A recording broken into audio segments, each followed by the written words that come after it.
मैंने अपने पति को खाने में जहर डालकर दिया। उसके मरने के बाद मुझे एक ऐसी बात पता चली जिसे सुनकर मेरी रूह कांप गई। मैं अपने पति को रोज़ खाने में जहरीली दवा मिलाकर पिलाती ताकि मेरा पति बीमार होकर मर जाए और मैं अपने आशिक से शादी कर लूं। मेरे पति को खून की उल्टी आई और वो मर गया। पति के मरने के बाद कुछ दिन तक मैंने झूठ का शौक मनाया और फिर दूसरी शादी अपनी पसंद के लड़के से करने जा रही थी कि एक दिन मेरी तबीयत खराब हो गई। तभी मेरी माँ मुझे डॉक्टर के पास लेकर गई। डॉक्टर ने मेरी माँ को बाहर निकाल दिया और अंदर आकर मुझे एक ऐसी बात बताई कि मेरा दिल दहल गया, क्योंकि मेरा नाम ऋचा है। मैं अपने माँ बाप की इकलौती औलाद थी।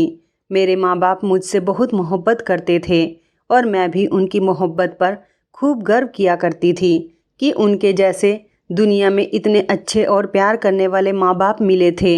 मुझे तो जीने के लिए अपने माँ बाप की मोहब्बत ही काफ़ी थी। मगर एक दिन अचानक ही मेरे पड़ोस में रहने वाली मेरी एक दोस्त, जिसका नाम मयूरी था, उसने मुझे एहसास करवाया कि जीने के लिए माँ बाप की मोहब्बत ही काफ़ी नहीं होती, बल्कि उनकी मोहब्बत के अलावा एक और मोहब्बत होती है जो औरत की ज़िंदगी को पूरा कर देती है, उसकी ज़िंदगी में खुशियों के रंग भर देती है।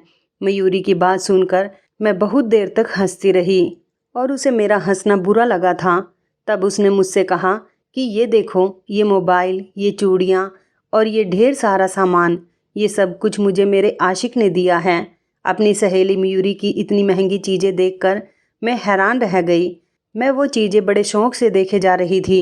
उसकी चीज़ें देखकर मुझे अब जलन महसूस हो रही थी।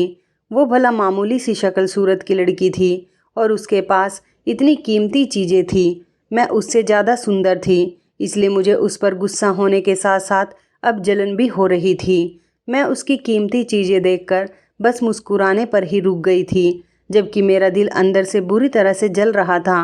इस बात को गुजरे हुए कुछ ही दिन हुए थे। मैं एक कॉलेज में पढ़ती थी। दोपहर के समय कॉलेज से घर आ रही थी, तभी अचानक एक लड़का मुझसे टकराया। मैं उस लड़के को यूँ अचानक सामने देखकर एकदम से गुस्से में आ गई और उसे घूरते हुए उसके पास से जाने लगी। तभी वो मुझसे कहने लगा कि मैं हर रोज़ कॉलेज से आते हुए तुम्हें छत से देखता हूँ। उसकी बात मैं समझ नहीं पाई थी, इसलिए गुस्से से बोली, क्यों देखते हो मुझे? मेरे सवाल पर उसने मुस्कुरा कर कहा कि मुझे तुमसे मोहब्बत हो गई और मैं तुम्हारे बिना एक पल भी नहीं रह सकता। उस लड़के की बात सुनकर मुझ पर हैरत और गुस्से के पहाड़ टूट पड़े। उसकी हिम्मत कैसे हुई रास्ते में रोककर इस तरह की बातें करने की? मैं तो उस लड़के को जानती भी नहीं थी, बल्कि मैंने ज़िंदगी में पहली बार उसे अपने मोहल्ले में देखा था। फिर वो कैसे मेरी मोहब्बत का दम भर सकता था? मैं वहाँ चुपचाप बेहरकत खड़ी हुई थी। उसने मेरी बेध्यानी का फ़ायदा उठाकर मेरे बैग में कागज़ का टुकड़ा डाल दिया और वहाँ से चला गया। उसके जाने के बाद मुझे होश आया तो मैं जल्दी से घर आ गई। घर आकर भी मैं उलझन का शिकार हो रही थी। मेरे दिमाग में अपने दोस्त मयूरी की बातें और उसके हाथ में मौजूद गिफ्ट घूम रहे थे। मेरे दिल की हालत भी अजीब सी हो रही थी। ये जज्बात मेरे लिए ना सिर्फ अजीबोगरीब थे, बल्कि अब मुझे अंदर ही अंदर गुदगुदी भी पैदा कर रहे थे। मैं कितनी देर तक उस लड़के के बारे में सोचती रहती। फिर मैंने अपने दिल के हाथों मजबूर होकर उस लड़के के दिए गए नंबर पर कॉल लगा दी और वो तो जैसे मेरे ही कॉल के इंतज़ार में था। मेरे कॉल करने पर उसने फ़ौरन मेरी कॉल अटेंड कर ली। उसका नाम राज था और फिर इसी तरह हम दोनों की मोहब्बत परवान चढ़ती गई। वो मुझे मेरी दोस्त मयूरी की तरह कीमती गिफ्ट दिया करता था और दिन में कई बार अपनी मोहब्बत का इजहार भी किया करता था। मैं भी खुद उससे मोहब्बत करने पर रोक नहीं पाई थी। हम दोनों रात रात भर जागकर एक दूसरे से बात किया करते थे। कभी वो अपने घर की छत से मुझे देखता तो कभी मैं उसे देखती। मेरी दिन ब दिन बढ़ती हुई लापरवाही और अपने आप में गुम देखकर मेरी माँ मुझे शक भरी निगाहों से देख रही थी और मैं ज़्यादा देर तक उनकी निगाह का सामना नहीं कर पाती थी। तभी मैं इधर उधर हो जाया करती थी। मैं अब उसकी मोहब्बत में अंधी हो चुकी थी, कुछ भी सोचने समझने के काबिल नहीं रही थी।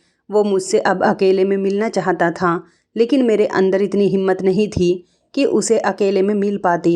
एक दिन उसने कहा कि मेरे माँ बाप घर पर नहीं हैं, तुम मेरे घर आ जाओ। पहले तो मैं मना करती रही, लेकिन जैसे तैसे करके दिल को समझा लिया। मैंने मम्मी से बहाना कर दिया कि मैं मयूरी के घर जा रही हूँ। बहुत डरते डरते मैं उसके घर पहुँची थी। उसके घर में कोई नहीं था। ये लोग काफ़ी पैसे वाले थे और घर की साज सज्जा से ही पता लग रहा था। वो मुझे अपने कमरे में ले गया। मेरा दिल जोरों से धड़क रहा था। अगर किसी को पता चल जाता तो क्या होता। अभी हम बैठे हुए आपस में बात ही कर रहे थे, तभी राज मेरे करीब सरकने लगा और उसने मेरा हाथ पकड़ लिया। उसके इतने ज़्यादा करीब होने पर मेरा दिल उछलकर हलक में आ गया था। मैं उससे दूर होने लगी।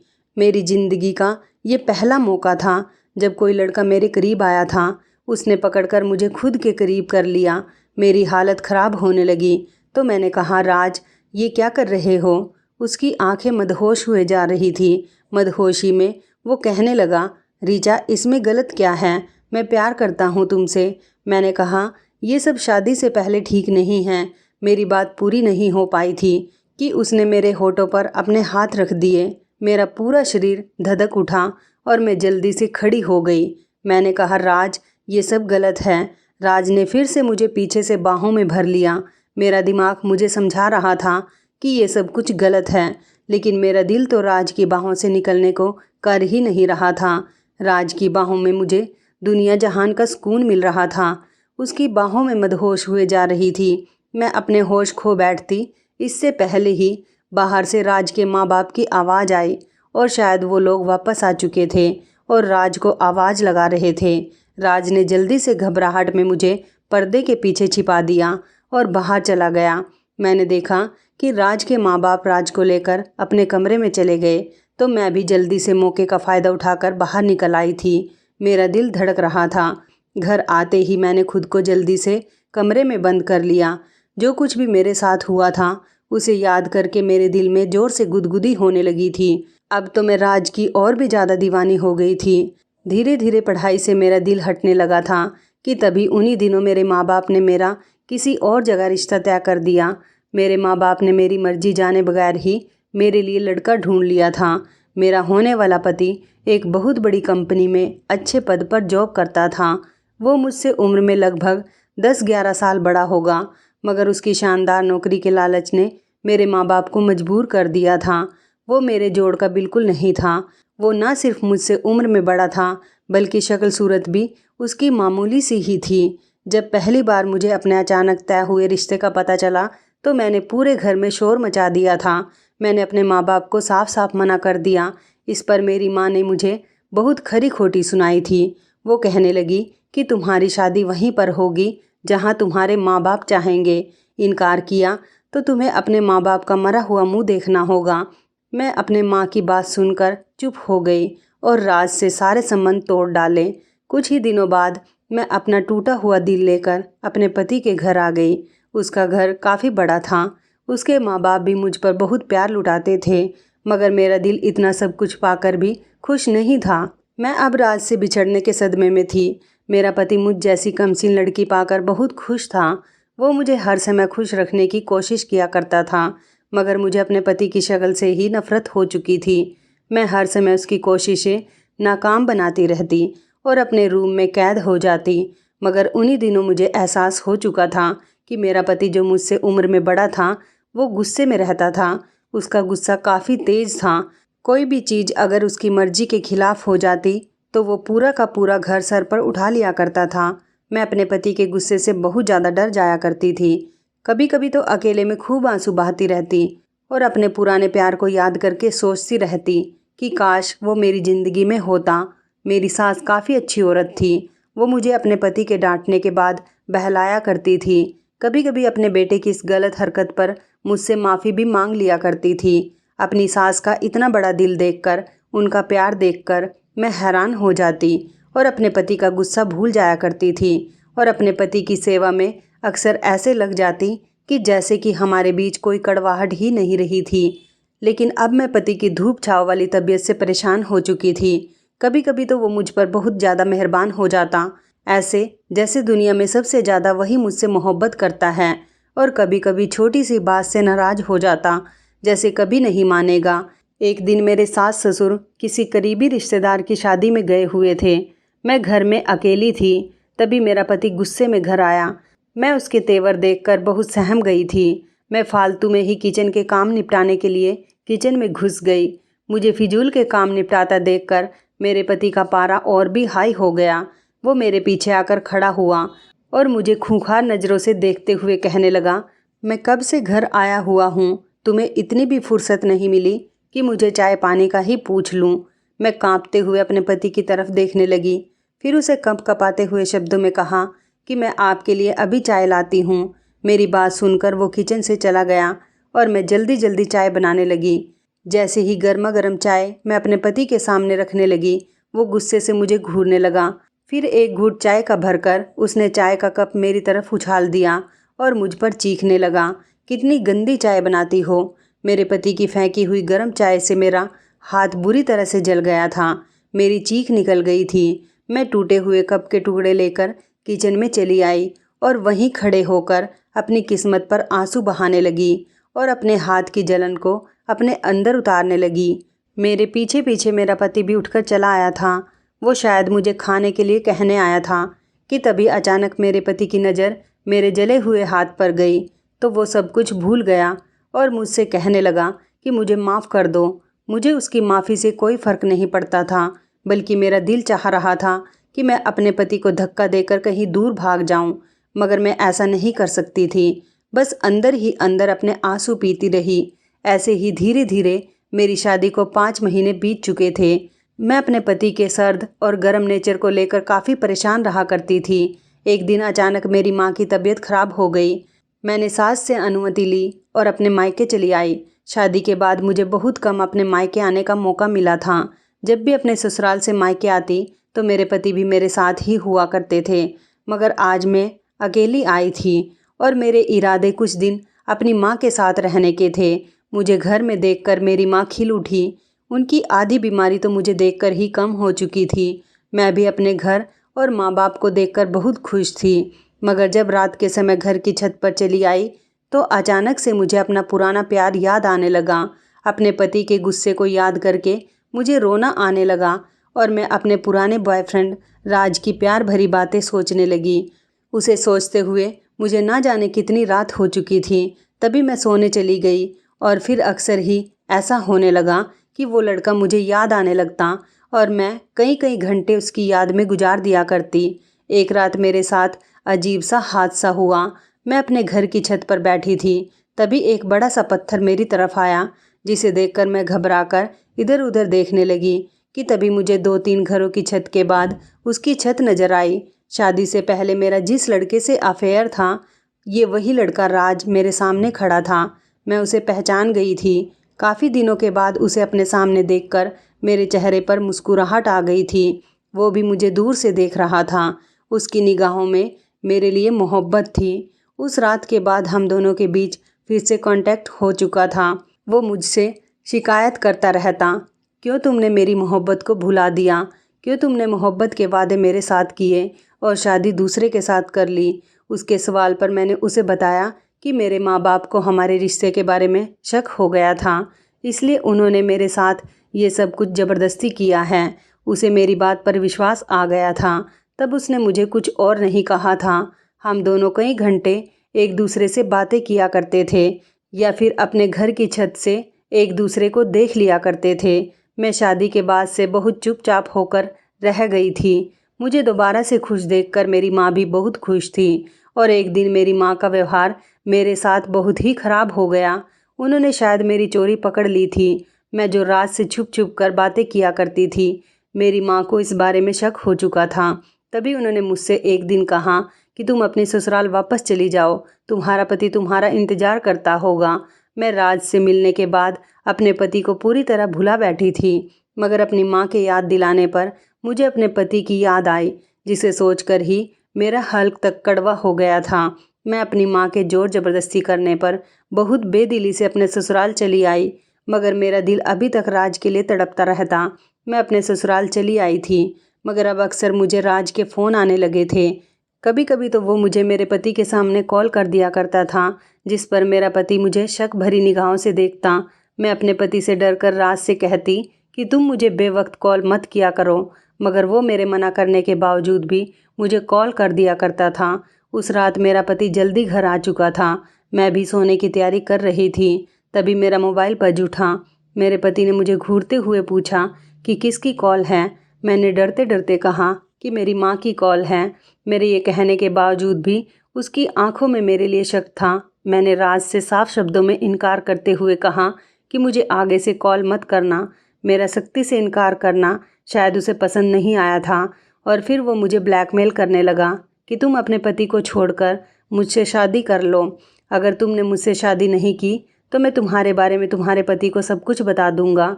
उसकी धमकी सुनकर मैं बहुत ज़्यादा डर गई थी, क्योंकि मेरे पति का गुस्सा बहुत ही तेज़ था।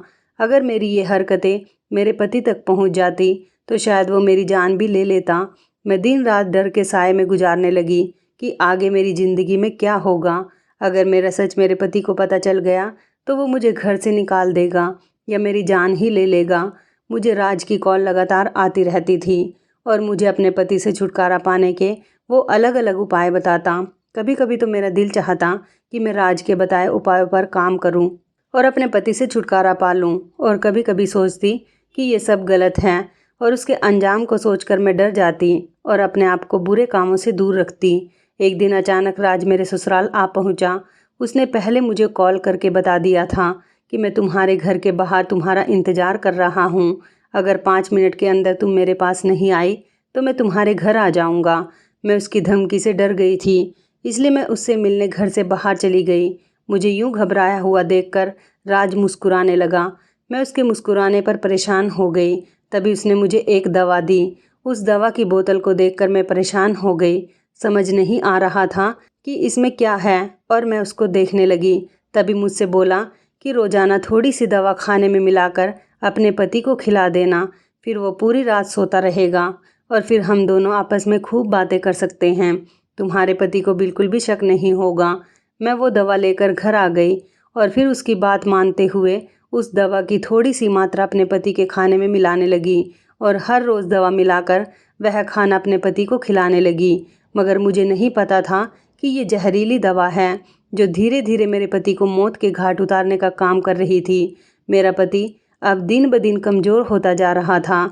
उसकी आंखों के आसपास गड्ढे पड़ने लगे थे, जिस पर मेरी सास बहुत ही चिंता में पड़ चुकी थी। मैं भी अपने पति को देखा करती कि कहीं मेरी दवाई खिलाने की वजह से तो नहीं हो रहा। फिर एक दिन अचानक मेरे पति की मौत हो गई और मेरे घर में कोहराम मच गया था। मेरे पति की मौत पर मुझे तो जैसे सांप सूंघ गया था। मुझे अब समझ आया कि मैं अपने पति को दवाई दे रही थी, वो दरअसल उसकी मौत का सामान था। मुझे अब खुद पर अफसोस होने लगा, मगर मुझे यह भी खुशी थी कि मेरे कंधों से बोझ खत्म हो चुका था। मेरे माँ बाप भी मुझे विधवा देखकर बहुत परेशान हो चुके थे। कुछ दिनों बाद मेरे माँ बाप मुझे अपने घर ले आए और मेरे पति को मरे 2 महीने गुजर चुके थे। मेरे माँ बाप ने मेरी दूसरी शादी तय कर दी। मैंने इस बार अपने माँ बाप के फैसले पर कोई आपत्ति नहीं जताई थी, क्योंकि इस बार मेरे माँ बाप ने मेरा रिश्ता राज से तय किया था और उनके फैसले पर मेरी मर्जी भी शामिल थी। मेरी शादी को अभी कुछ ही दिन बाकी रह गए थे कि तभी अचानक मेरी तबीयत बिगड़ गई। मुझे कमजोरी महसूस होने लगी। मेरी रंगत मुरझाती जा रही थी और मेरा सिर बुरी तरह चकराने लगा। मुझे बीमार देखकर मेरी माँ काफ़ी परेशान हो चुकी थी। तभी वो मुझे ज़बरदस्ती अस्पताल ले गई। मैं हॉस्पिटल गई तो मेरी जान निकल गई, क्योंकि जो मुझे खबर मिली वो मुझे हैरान कर देने वाली थी। मैं प्रेग्नेंट थी और मेरा चेकअप करने वाला डॉक्टर कोई और नहीं बल्कि मेरे पति का दोस्त था। मैं उसे अच्छी तरह से जानती थी। वो मेरी शादी में भी आया था। 2 बार मेरे पति के साथ भी घर आया था। मैं उसकी नज़रें खुद पर टिकी देखकर घबराहट का शिकार हो चुकी थी। उसने मुझे बहुत ही नफरत भरे शब्दों में खबर सुनाई थी। मैं ज़िंदगी का दूसरा सफ़र तय करने जा रही थी। ये खबर सुनकर परेशान हो चुकी थी। मेरा परेशान चेहरा देखकर मेरे पति का दोस्त मुझसे कहने लगा, शायद आपको इस खुशखबरी ने परेशान कर दिया है। मैंने फ़ौरन गर्दन ना में हिलाई। फिर वो मुझसे कहने लगा कि मैं सब कुछ जानता हूँ। मुझे पता है कि मेरे दोस्त को आपने ही मारा है। उसके इतने विश्वास से कहने पर मैं बहुत ज़्यादा डर चुकी थी। तब मैंने घबराकर उससे पूछा कि आप ऐसे कैसे मुझ पर इल्ज़ाम लगा सकते हैं। तब वो मुझसे कहने लगा, मैं आप पर इल्ज़ाम नहीं लगा रहा, बल्कि मेरे पास इस बात का सबूत भी है। मेरा दोस्त अपनी मौत से कुछ दिन पहले मेरे पास आया था। मैंने उसका चेकअप किया और उसकी रिपोर्ट देखकर मैंने उससे कहा था कि तुम्हें कोई जहरीली दवाई दी जा रही है जिसका असर सीधा तुम्हारे दिल पर हो रहा है। किसी दिन अचानक ही तुम्हारी मौत हो सकती है। मेरी बात को उसने मजाक में उड़ा दिया था, मगर जब दूसरी बार वो मेरे पास आया तो उसकी हालत बहुत ख़राब थी। अपने लड़खड़ाते हुए दोस्त को थामकर मैंने पूछा था, क्या बात है, तुम्हारी हालत इतनी ख़राब कैसे हो रही है? तब उसने कहा था कि तुमने मुझे सच कहा था, मुझे स्लो पॉइजन दिया जा रहा है और वो देने वाला कोई और नहीं बल्कि मेरी पत्नी है। मैं अपनी पत्नी से बहुत प्यार करता हूँ, मगर उसने मेरे प्यार और मेरे भरोसे को ठेस पहुँचाई है। मैं अपने दोस्त की बात सुनकर हैरान हो चुका था। तब मैंने उससे पूछा कि तुम्हारी पत्नी ऐसा क्यों कर रही है? उसने मुझसे कहा था कि मेरी पत्नी का किसी और के साथ अफेयर चल रहा है। उसे ये सब देखकर बुरी तरह दिमागी धक्का लगा था। तब से उसने जीने से अच्छा मौत को गले लगाना जरूरी समझा था। अपने किए पर मैं बुरी तरह शर्मिंदा हो रही थी। मैंने पराये मर्द के पीछे भागकर एक अनमोल और सच्चा रिश्ता खो दिया था। मुझे रोता देखकर मेरे पति का दोस्त मुझसे कहने लगा कि तुम जैसी औरतों की जगह सलाखों के पीछे होती है। मैं उसके सामने हाथ जोड़कर बोली, मुझे जेल में मत भेजो, तुम जो कहोगे मैं करने को तैयार हूँ। मेरी बात सुनकर वो मुझे ऊपर से नीचे तक देखने लगा। उसने मेरे सामने शर्त रख दी कि तुम मुझसे शादी कर लो, नहीं तो मैं तुम्हें जेल भिजवाने में 1 सेकंड भी नहीं लगाऊंगा। मुझे उसकी शर्त आसान लगी, तब मैंने झट से हाँ कह दी। अपने माँ बाप को भी इस बात के लिए राजी कर लिया था। कुछ ही दिन बाद मैं उसकी पत्नी बनकर उसके घर चली आई थी। धीरे धीरे मुझ पर यह राज खुल गया था कि उसने सिर्फ अपने दोस्त का बदला लेने के लिए मुझसे शादी की थी। वह दिन रात जानवरों की तरह मुझसे काम करवाता और मैं दिन भर भूखे प्यासे रहकर उसके घर को संभालती थी। मुझसे कहीं गलती हो जाती तो वो मुझ पर जुर्म के पहाड़ तोड़ने में कोई कसर नहीं रखता था। मेरे पास अब कोई दूसरा चारा भी नहीं था। एक दिन मैं घर का काम निपटाकर हॉस्पिटल जाने के लिए निकली ही थी। मेरी डिलीवरी के दिन करीब आ रहे थे कि तभी रास्ते में राज मुझसे टकराया। वो गुस्से के मारे मुझ पर चीखने लगा। मैं अपनी ज़िंदगी उसके कहने पर नर्क बना चुकी थी। मैंने उसे नफ़रत से देखते हुए बहुत ही गुस्से से कहा कि तुम्हारा मेरे ऊपर इस तरह चीखने का कोई हक नहीं है। तब उसने मुझे गालियाँ देते हुए कहा कि तुम इस भूल में मत रहना कि मैंने कभी तुमसे मोहब्बत की थी। मैं ना पहले तुम्हारी मोहब्बत में मरा जा रहा था और ना अब मरा जा रहा हूँ। मैं तो तुम्हारे साथ टाइम पास करना चाहता था, तुम्हारे शरीर को हासिल करना चाहता था, मगर तुम मेरे काबू में नहीं आ रही थी। इसलिए मैंने अपना गुस्सा ठंडा करने के लिए तुम्हारा घर बर्बाद कर दिया। उस शैतान की बात सुनकर मुझे बहुत बड़ा धक्का लग चुका था। जैसे तैसे अपनी जान छुड़ाकर मैं वहाँ से आई। मेरे दूसरे पति ने अब अपनी पसंद की लड़की से शादी कर ली थी और वो उसके साथ बहुत खुश रहता है। उसने तो मेरी नौकरानी से भी बुरी हालत कर दी थी। वो कहता है कि जिस तरह तुमने मेरे जान से प्यारे दोस्त को तड़पा तड़पा कर मारा है, मैं भी उसी तरह तुम्हें तड़पा तड़पा कर अपने दोस्त का बदला लूँगा। ज़िंदगी में बस अब एक ही खुशी नज़र आती है कि जब मेरा बच्चा इस दुनिया में आ जाएगा तो उसके सहारे ज़िंदा रह लूँगी। लेकिन भगवान ने यहाँ पर भी मेरे हिस्से में दुख ही दिए। जब मेरी डिलीवरी का समय हुआ तो मैंने एक मरे हुए बच्चे को जन्म दिया। मैं उस समय बहुत ही बिलख बिलख कर रो रही थी। भगवान ने मेरा सब कुछ छीन लिया और ये शायद मेरे ही पापों की सज़ा थी। मैंने अपने इतने प्यारे प्यार करने वाले पति को खुद अपने हाथों से खो दिया था और मेरा बच्चा भगवान ने छीन लिया। मेरी ज़िंदगी में अब कोई आस, कोई उम्मीद, कोई खुशी नहीं बची थी। मैं जब भी अपनी ज़िंदगी के बारे में सोचती हूँ तो मुझे खुद से नफ़रत होने लगती है।